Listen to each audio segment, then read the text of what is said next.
Selamat pagi anak-anak kami kelas 1 yang terkasih. Senang sekali bisa bertemu lagi dengan Mr. Wano. Hari ini kita melanjutkan lagi pembelajaran kita tentang TIK.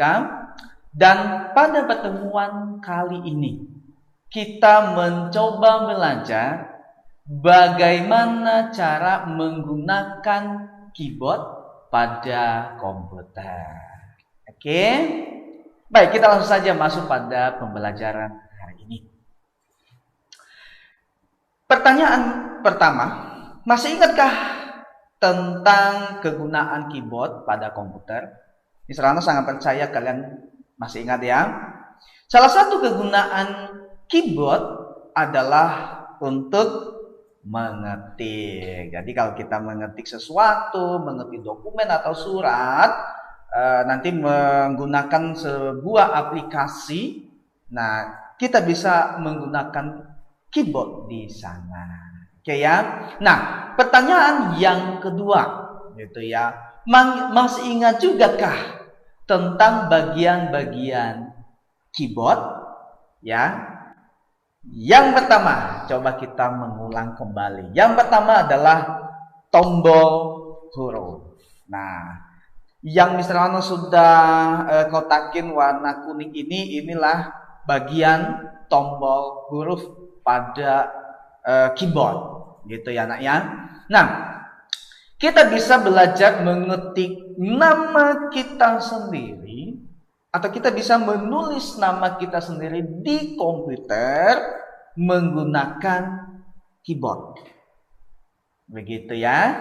Oke, misalnya nama kita adalah Danu, gitu ya. Maka untuk mengetik nama kita yaitu Danu pada komputer, langkah-langkahnya adalah kita tekan huruf D. Itu yang pertama, kita tekan huruf D pada keyboard. Gitu. Yang Mr. Rano sudah lingkarin warna kuning, itu huruf D. Lalu setelah huruf D, huruf apa? Kita tekan huruf A ya pada keyboard kita. Lalu setelah huruf A, huruf apa berikutnya? Huruf N. Jadi kita tekan huruf N pada komputer, pada keyboard kita. Lalu yang terakhir adalah kita tekan huruf U. Ya, sama juga ya yang Mr. Wano sudah lingkari di gambar layar kita, gitu ya.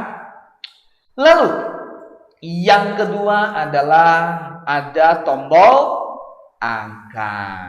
Ya, tombol angka yang Mr. Wano sudah kotakin warna kuning. Ini ada dua tempat ya. Ya, nanti kegunaannya juga sama. Begitu ya, kegunaannya sama. Oke. Ketika kita ingin mengetik angka atau number atau nomor, maka kita bisa menggunakan keyboard atau keyboard komputer. Menggunakan keyboard komputer ini tombol-tombol angka yang kita tekan. Seperti contoh misalkan tanggal lahir kita.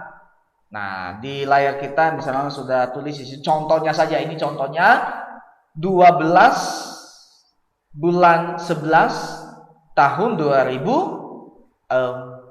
Nah, ini hanya contoh saja ya anak ya.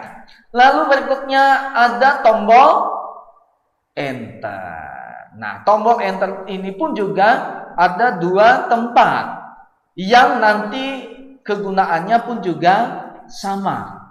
Tapi perlu diingat ya anak ya, karena ini topik kita tadi atau tema kita tadi untuk mengetik, maka kegunaan enter ini adalah digunakan untuk memindahkan kursor ke baris baru, ke bawahnya.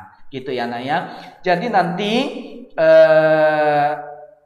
tombol enter ini pun juga nanti kalau kita menggunakannya pada aplikasi lain, ini berbeda juga.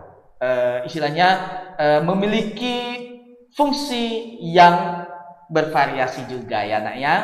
Jadi karena topiknya tadi atau tema kita tadi karena untuk mengetik, maka fungsi tombol enter pada kesempatan ini adalah untuk memindahkan kursor ke baris baru.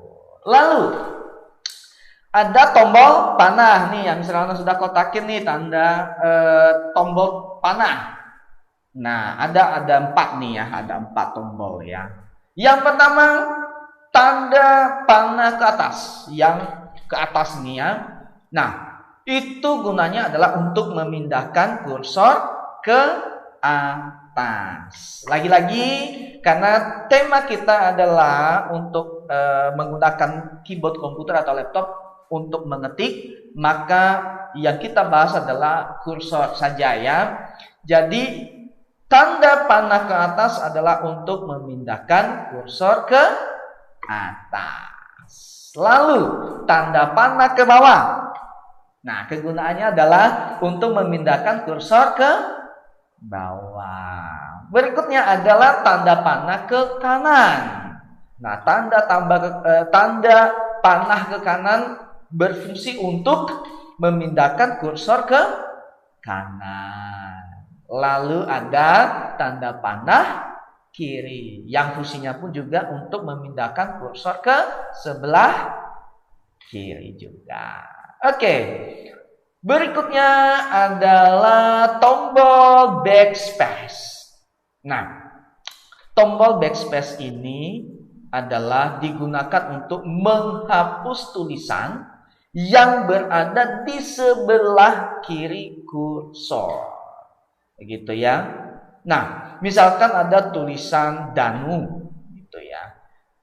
Nah, menggunakan backspace ini adalah kita tempatkan kursor di sebelah kanan huruf N pada tulisan Danu.